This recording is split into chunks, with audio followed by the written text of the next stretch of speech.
دار الحرم الحرم وبعدين سداس الدرس بيقال سداس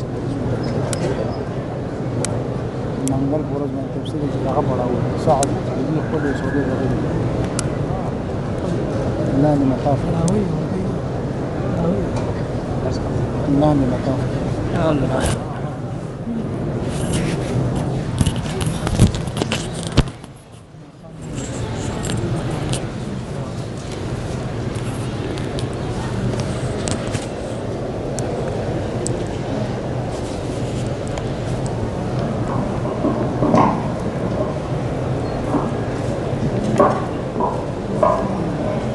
موضوع الدرس فی احوال الاشقیاء یوم القیامہ سورۃ الکہف تفسیر ابن کثیر الحمدللہ رب العالمین والصلاة والسلام علی اشرف الانبیاء وسید المرسلین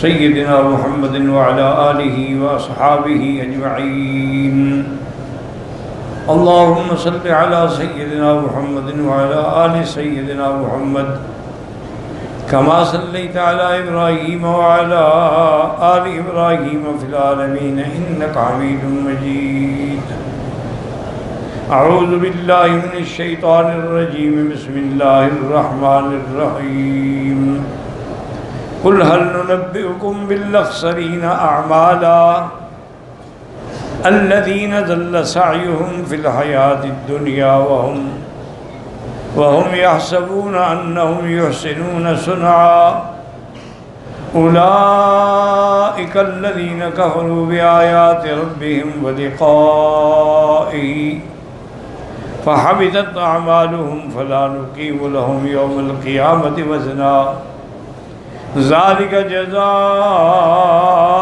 جهنم بما كفروا واتخذوا آياتي ورسلي هزوا قال المؤلف والمفسر رحمه الله تعالى أدام النفع بعلومه وعلومكم في الدارين آمين إلى أن قال البخاري رحمه الله تعالى حدثنا محمد بن بشار قال حدثنا محمد بن جعفر قال حدثنا شعبة عن عمرو عن مصعب قال سمعت سألت أبي عن سعد بن أبي وقاص عن قول الله تعالى قل هل ننبئكم بالأخسرين أعمالا أهم الحرورية قال لا هم اليهود والنصارى أما اليهود فكذبوا محمدا صلى الله عليه وسلم وأما النصارى فكفروا بالجنة وقالوا لا طعام فيها ولا شراب والحرورية والذين ينقضون عهد الله من بعد ميثاقه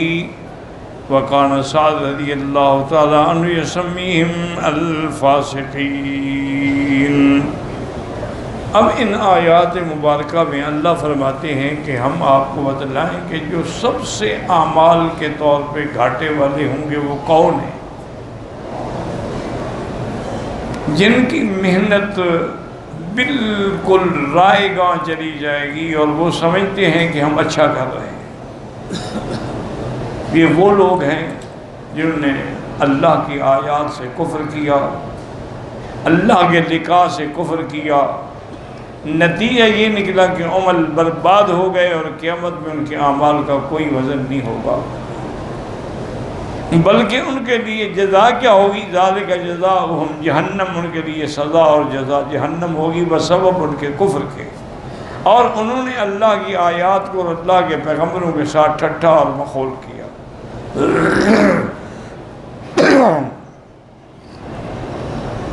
اس روایت میں آتا ہے کہ عمر ان مصعب فرماتی ہیں کہ میں نے اپنے ابا سے سعد بن ابی وقاص سے پوچھا کہ اس آیت سے کون مراد ہیں کہ جن کے اعمال برباد ہو گئے؟ کیا ان سے مراد حروریہ ہے؟ حروریہ ایک فتنہ تھا، ایک قبیلہ تھا، جیسے معتزلہ اسی حروریہ ہیں، خوارج ہیں، روافض ہیں۔ انہوں نے کہا نہیں، حروریہ نہیں، بلکہ اس سے مراد یہود و نصارہ ہیں، کیونکہ یہودی انہوں نے تکذیب کی حضرت محمد مصطفیٰ کی صلی اللہ علیہ وسلم، نصارہ جو ہیں انہوں نے جنت کا انکار کیا اور کہا کہ نہ وہاں کوئی طعام ہے نہ شراب ہے، حروریہ جو ہیں یہ ٹھیک ہے کہ انہوں نے اللہ سے عقد کیا ہوا توڑا ہے، لیکن حضرت سعد کے نزدیک یہ فاسقین میں سے تھے، کافروں میں سے نہیں تھے، اور یہ سزا ان کے لیے ہے جو کافر ہیں۔ وقال علی بن ابی طالب والضحاک غیر واحد هم الحروریہ، وہ کہتے ہیں نہیں حروریہ بھی شامل ہیں۔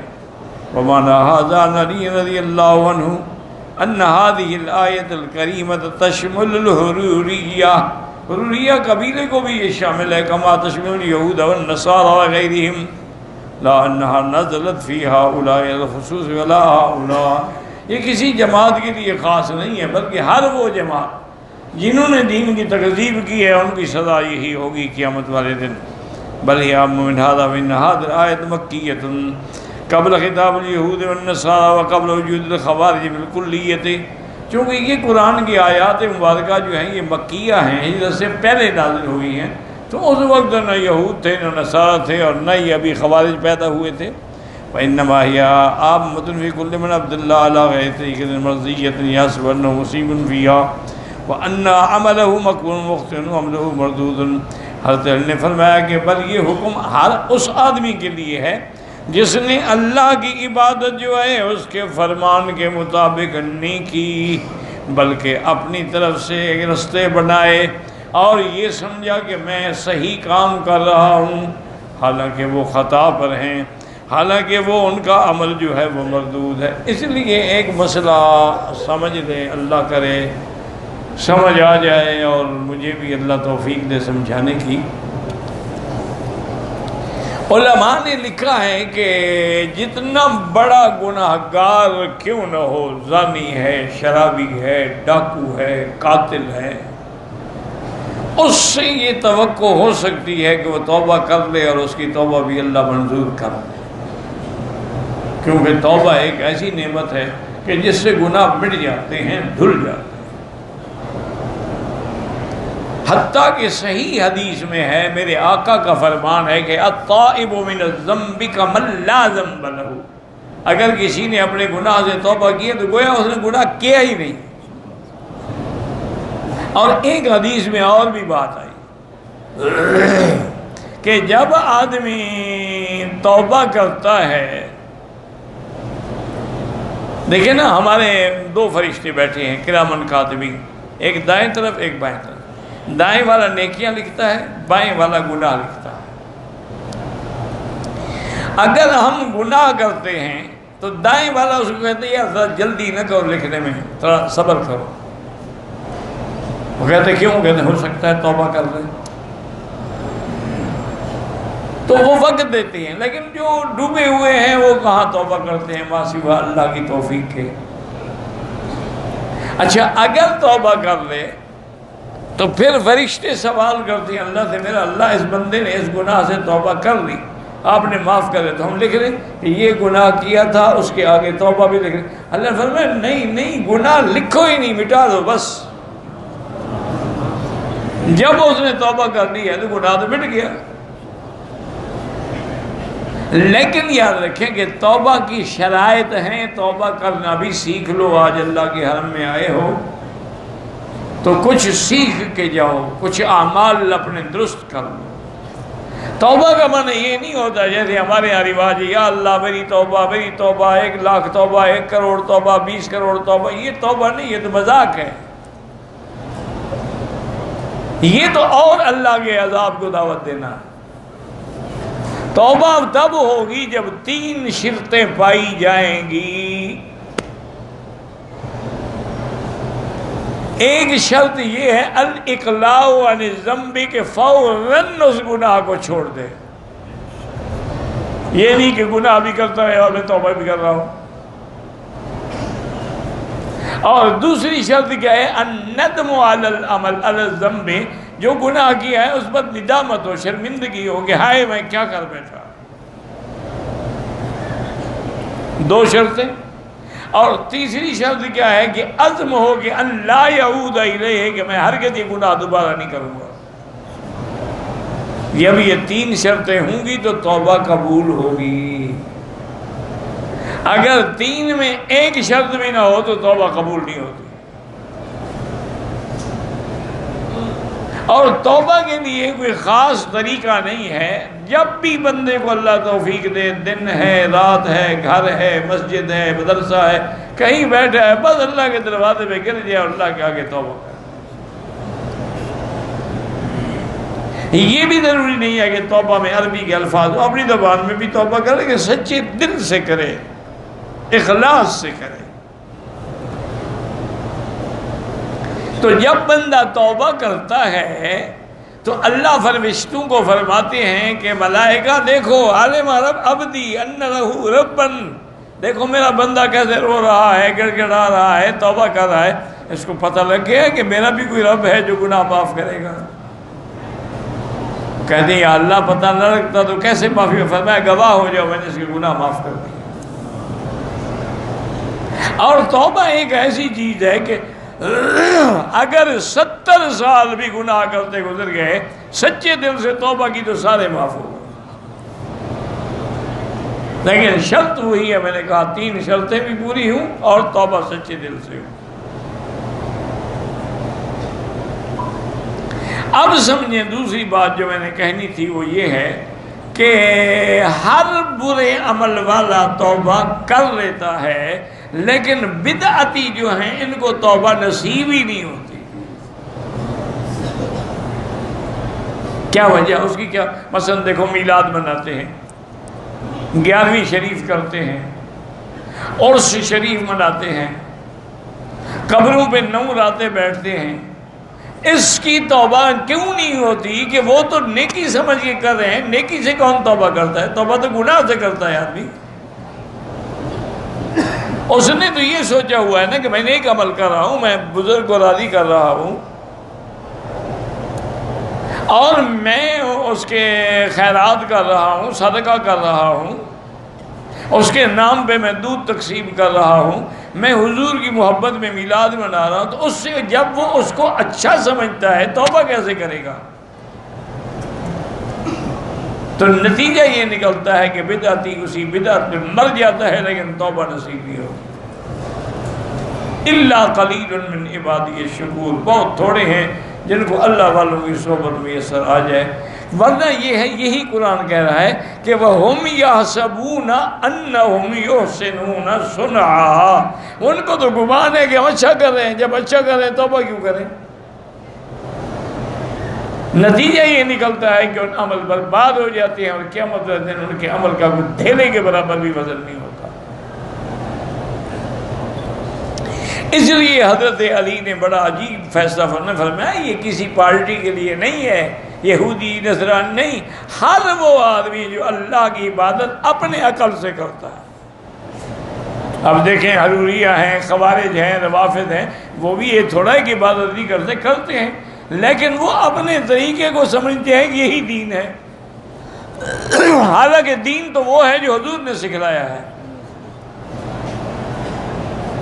اگر حضور کے حکم کی خلاف ورزی ہو تو اب دیکھیں نا، آپ نماز پڑھ رہے ہیں، کعبہ شریف سامنے، اگر آپ ادھر رخ کر لیں نماز نہیں ہوگی، حالانکہ سارے کام آپ نے کیے، قیام بھی ہے، قعود بھی ہے، سجود بھی ہے، رکوع بھی ہے، لیکن کعبے سے پھرا ہوا ہے، تو نتیجہ کیا نکلے گا کہ نماز نہیں ہوگی۔ آپ سارے عمل کر لیں لیکن 9 تاریخ کو الفاظ نہ جائیں، حج نہیں ہوگا۔ جب تک حضور کے حکم پر نہیں چلو گے اور آپ کے فرمان کے مطابق عمل نہیں کرو گے، وہ اللہ کبھی قبول نہیں کرتا۔ اسی لیے اللہ فرماتے ہیں وجوہ یومئذ خاشعۃ عاملۃ ناصبۃ تصلی نارا حامیہ، قیامت والے دن ایسے لوگ ہوں گے جن کے چہرے جھکے ہوئے ہوں گے اور جن کے چہروں پہ پھٹکار پڑ رہی ہوگی اور جہنم کی آگ میں جل رہے ہوں گے۔ اسی طرح وَقَدِمْنَا إِلَىٰ مَا عَمِلُوا مِنْ عَمَلٍ، جو انہوں نے عمل کیے تھے فَجْعَلْنَاهُ هَبَاءً مَنْثُورًا، وہ تو دھواں بڑھ کے اڑ گئے، اس کی کوئی حیثیت ہی نہیں ہے۔ جیسے فرماتے ہیں وَالَّذِينَ كَفَرُوا بِرَبِّهِمْ أَعْمَالُهُمْ كَسَرَابٍ بِقِيعَةٍ يَحْسَبُهُ الظَّمْآنُ مَاءً حَتَّى إِذَا جَاءَهُ لَمْ يَجِدْهُ شَيْئًا اللہ فرماتے ہیں جو کافر ہیں، کفر کرتے ہیں، اللہ کی آیات کا انکار کرتے ہیں، ان کے اعمال کی مثال ایسی ہے جیسے پیاسے کو دور سے دھوپ میں نظر آئے کہ وہ آگے دریا ہے، حالانکہ وہ دریا نہیں ہوتا، سراب ہوتا ہے، جب وہاں پہنچا تو کوئی پانی نہیں۔ یہ بھی جب قیامت میں آئیں گے تو ان کے عمل کا بھی کوئی صلہ نہیں ہوگا، کوئی ثواب نہیں ہوگا۔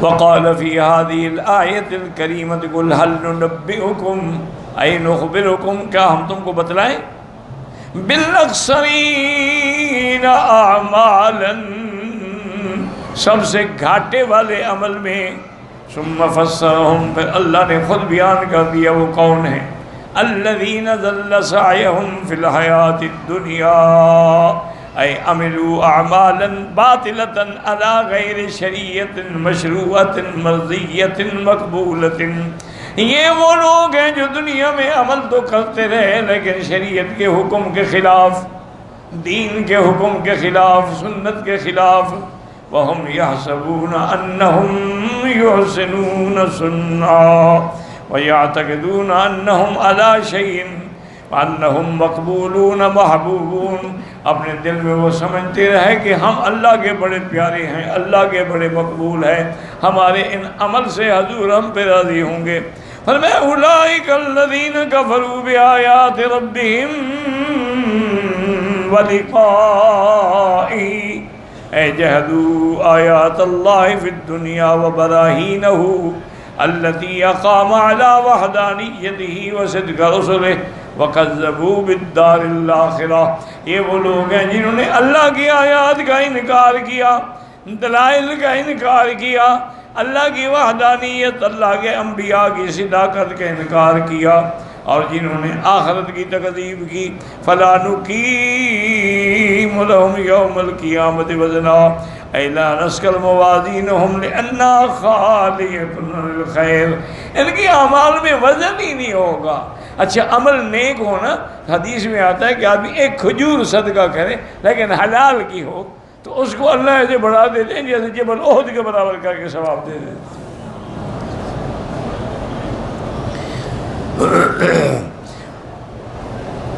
قال البخاری رحمہ اللہ حدثنا محمد بن عبداللہ قال حدثنا سعید بن مریم قال اخبرنا المغیرہ حدثني ابو الزناد الاعرج عن نبی رضی اللہ عن رسول اللہ عنہ قال یأتی الرجل العظیم السمین یوم القیامہ، قیامت والے دن بڑا موٹا تازہ بندہ لایا جائے گا لیکن اللہ کے ہاں اس کا ایک مچھر کے برابر بھی وزن نہیں ہوگا۔ وقال اقرؤوا ان شئتم فلا نقیم لهم یوم القیامت وزنا، نہ ان کے اعمال کا وزن ہوگا نہ ان کے اجساد کا وزن ہوگا۔ وعن یحییٰ ابن بکیر المغیرہ بن عبد الرحمن بن الزناد مثلہ ہکذا ذکرہ عن یحییٰ ابن بکیر معلقا وقد رواہ مسلم النبی بکر محمد بن اسحاق عن یحییٰ بکیر بہ وقال ابن ابی حاتم حدثنا ابی قال حدثنا ابو الولید قال حدثنا عبد الرحمن بن ابی الزناد عن صالح مولى الطوامہ عن ابی ہریرہ رضی اللہ عنہ قال قال رسول اللہ صلی اللہ علیہ وسلم یؤتی بالرجل العقول الشروب العظیم، قیامت والے دن بندہ لایا جائے گا جو کھانے میں اور پینے میں بڑا باتا اور بڑا بدن والا ہوگا لیکن فیوزن بجحبت، ایک دانے کے برابر بھی اس کا وزن نہیں ہوگا۔ وقال وقضى فلا نقيم لهم يوم القيامة وزنا وقضى رواه بن جرير النبي قريب النبي صلى عن ابي الزناد عن صالح مولى الطوأمة النبي هريرة مرفوعا وذكره بلفظ البخاري سواء۔ وقال احمد بن عمرو بن عبد الخالق البزار حدثنا عباس بن محمد قال حدثنا عون بن عمارة قال حدثنا هاشم بن حسان عن واصل بن عبد الله بن بريدة النبي قال كنا عند رسول الله صلى الله عليه وسلم أقبل رجل من قريش يقتل في حلة له، فرماتے ہیں ہم حضور کی خدمت میں تھے کہ ایک قریشی آیا، وہ اپنے لباس میں اکڑ اکڑ کے چل رہا تھا۔ فلما قام على النبي صلى الله عليه وسلم قال يا بريدة هذا ممن لا يقيم له يوم القيامة وزنا، حضور نے فرمایا یہی لوگ ہیں جن کا قیامت میں دھیرے کے برابر بھی وزن نہیں ہوگا۔ ثم قال تفرد به واصل مولى أبي أنبسة وعون بن عمر ليس بالحافظ لم يتابع عليه. وقال قد قال ابن جرير حدثنا محمد بن بشار حدثنا عبد الرحمن قال حدثنا سفيان الأعمش عن سمرة النبي يحيى عن كعب قال يؤتى يوم القيامة برجل عظيم طويل موٹا لمبا فلا يزن عند اللہ جناح بعوضۃ مچھر کے پر کے برابر بھی وزن نہیں ہوگا. اقرأوا فلا نقيم لهم يوم القيامة وزنا. وقوله ذلك جزاؤهم جہنم بما كفروا. کیوں سزا ملی؟ ان کے کفر کی وجہ سے. انما جزيناهم بهذا الجزاء بسبب كفرهم واتخاذهم آيات الله ورسله هزوا استهزأوا بهم وكذبوهم وشد التكذيب. والله أعلم.